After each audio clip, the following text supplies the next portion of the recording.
Are your board and C-suite crafting an incident response strategy that is merely reactive, or are you actually proactively aligned with the evolving legal standards? What don't you know, and what should you do about it in this area? Welcome to Cyber Broadcast, episode 156. After peeling back layers of overlooked legalities in cyber education in our last episode, we now translate that knowledge into a proactive incident response blueprint. The legal ramifications of cyber incidents are intricate and unforgiving, as we know, especially from a lot of the recent cyber breaches. The legal landscape is shifting sands, right? What was sufficient last quarter is unlikely already sufficient now, and most likely a glaring omission, not to mention the growth of cybercrime and its repercussions.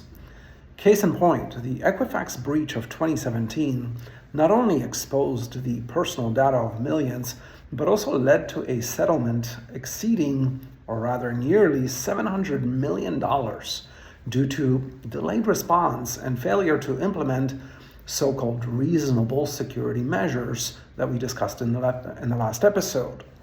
This case has become a classic study in the importance of legal as well as tactical preparedness. So listen in. To pivot your strategy from reactive to proactive in this area and ensure your board and C-suite are steering clear of such pitfalls, considering these following three actions. First, cross-functional incident response teams. What do we mean here? Well, your board really ought to ensure, and I won't go as far as to say must, but you really should, ensure the creation of cross-functional incident response teams that include legal counsel, IT, PR, and HR representatives ready to act swiftly and in unison. This is critical, right? When an incident happens, you do not have the time to think. That protocol needs to be there already. Second, legal compliance audits. Mandate regular audits of your incident response plans by legal experts. Why? Well, you want to ensure they are in step with current laws and standards and frameworks and best practices, adjusting protocols as necessary to remain compliant.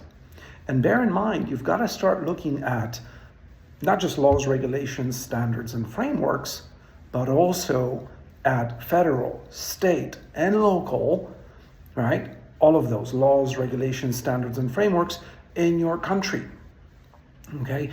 And you need to look at the speed with which those are changing, because they are changing rapidly. And so therefore your incident response plan needs to change rapidly as well. 3, dynamic response playbooks.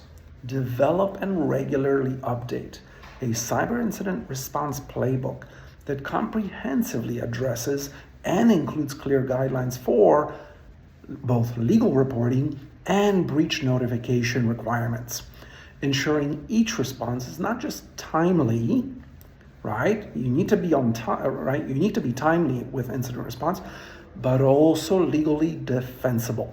That's critical, and that takes a lot of legal foresight.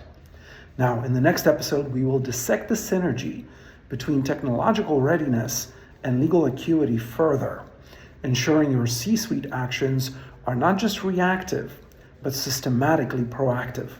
Until then, I'm Andrei Sednarski, and this is Cyber Broadcast by CyberNation Central, where we always help boards and C-suites turn crisis into control, navigating the cyber world with confidence and compliance.